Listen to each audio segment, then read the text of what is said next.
VeryDarkBlackMan has called on the president to release Nnamdi Kanu. And this time, his voice carried the weight of a nation. It wasn't noise. It wasn't drama. It was a warning, clear, fearless, and firm. He said it without hesitation: "Free Nnamdi Kanu now, or we will all join Sowore on the streets come October 20th. The words were sharp, simple, and direct. No exaggeration. No politics. Just truth. He spoke with the strength of a man who had reached his limit. He said the injustice surrounding Nnamdi Kanu's detention is no longer just a legal matter, it is a moral wound. A wound that keeps bleeding because those in power refuse to do what is right. He said Nigeria cannot heal while that wound remains open. He said keeping quiet about it would make him a coward, and he is not one." Then his tone grew heavier. "How long," he asked, "will one man remain locked away for speaking his mind?" He paused. Let the question hang in the air. Then said softly, "If you silence one voice of truth, you silence all of us." He wasn't shouting. He didn't need to. His calm voice carried more fire than anger ever could. He said the government must understand that Nigerians are tired of fear, tired of silence, tired of pretending that everything is fine when it's not. He said this fight is no longer about politics or tribe. It is about justice. It is about the simple truth that no man should be punished for speaking from his heart. When justice is denied to one man, he said, the peace of the entire nation is in danger. He leaned forward slightly, his tone lowering, almost like a whisper, but the kind of whisper that cuts deeper than a scream. "Tinubu, listen. The people are watching. The world is watching. This is the time to do what is right." He spoke of courage, not the kind that comes from force, but from conscience.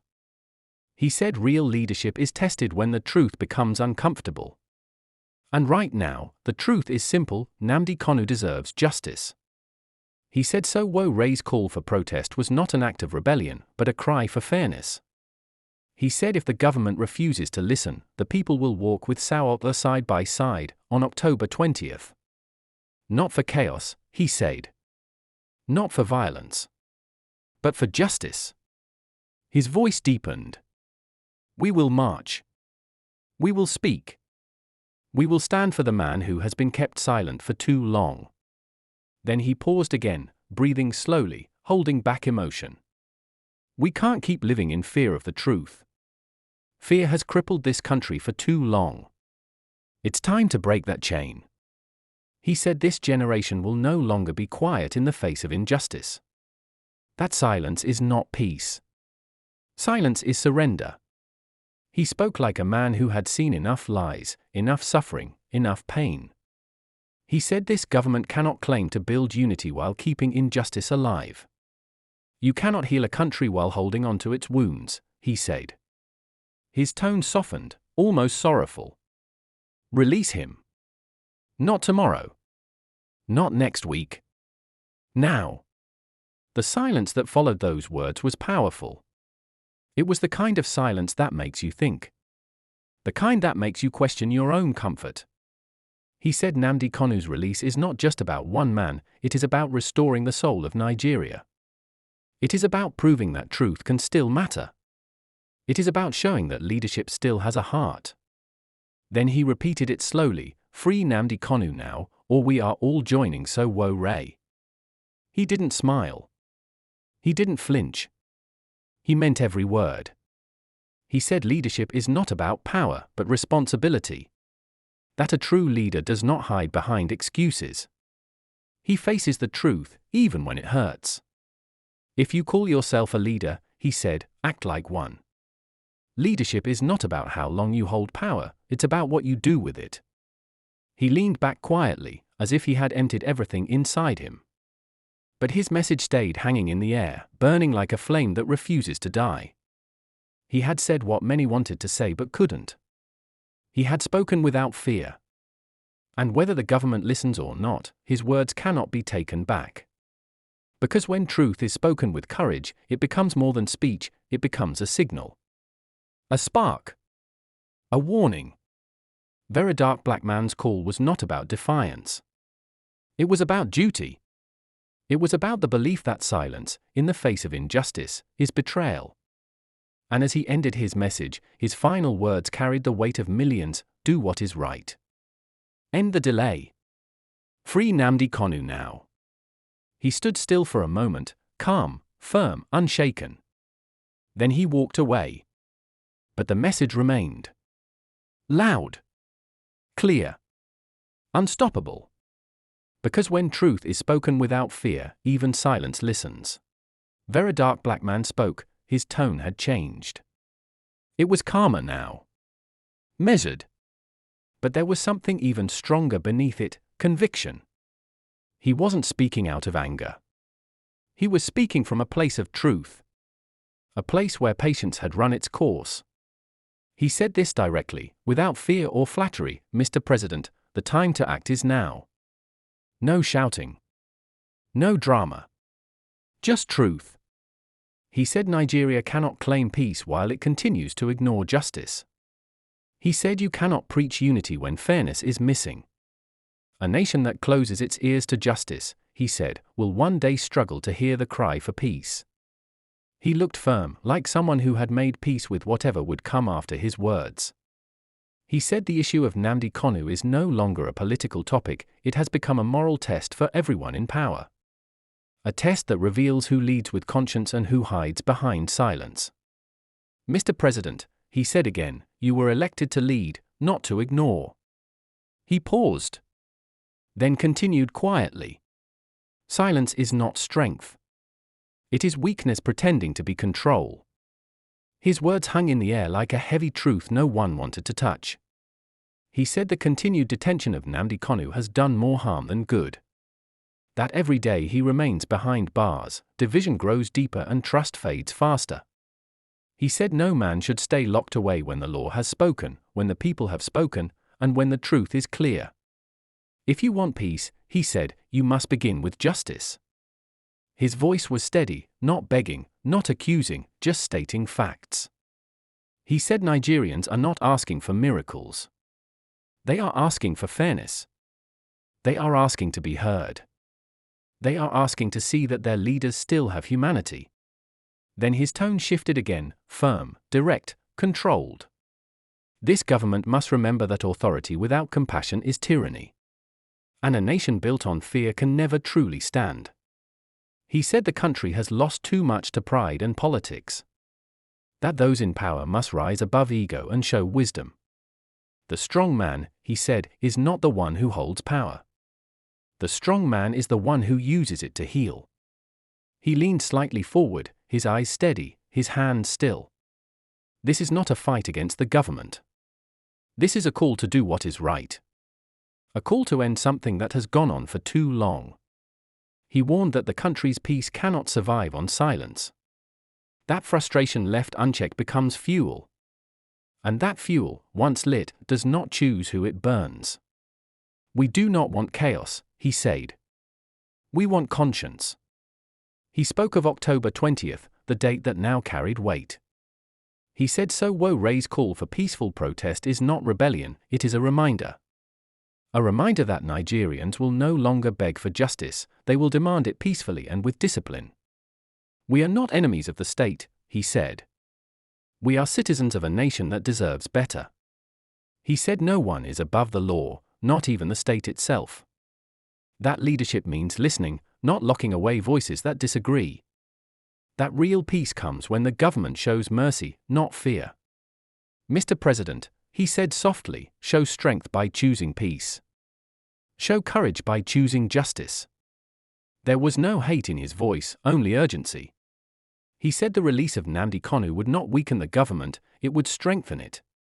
It would show that Nigeria still values forgiveness over pride, wisdom over anger. He spoke of unity, saying true unity is not built through power, but through fairness. That the country's wounds can only begin to heal when truth is allowed to breathe again. You cannot build peace on top of pain, he said. Pain always finds its way back. His words grew deeper. He said history does not forget how leaders treat their people. That every decision made in silence becomes a chapter in the story of the nation. This is your chapter, Mr. President, he said. How do you want it written? He said it is not too late to choose the path of peace. It is not too late to listen. But time is running out. Then he looked straight ahead and spoke his final words slowly, clearly, and with total calm: free Nnamdi Kanu now. Not because people are demanding it. Not because protesters are gathering. But because it is the right thing to do. He paused. When justice walks into the room, peace follows. Then he said quietly, almost like a prayer, may wisdom guide this nation before anger does. And with that, he stood still. No more words. Just silence, the kind that speaks louder than speeches. Because when truth is spoken from the heart, it doesn't need an echo. It already carries its own power. The air was getting heavier. Days were moving fast. And October 20th was no longer a distant date, it was coming like a storm that nobody could stop. Everywhere felt tense, quiet, expectant. It was that kind of silence before thunder. The kind that makes even the wind slow down. VeryDarkBlackman's words had done their work. They had stirred something deep, something that had been asleep for too long. And now, the countdown had begun. Each day closer felt like a drumbeat. Slow. Strong. Unavoidable. He spoke again, not to excite, not to provoke, but to prepare. He said October 20th must not be a day of chaos. It must be a day of discipline. A day of truth. A day that reminds those in power that Nigerians still remember how to stand with dignity. We are not marching for noise, he said.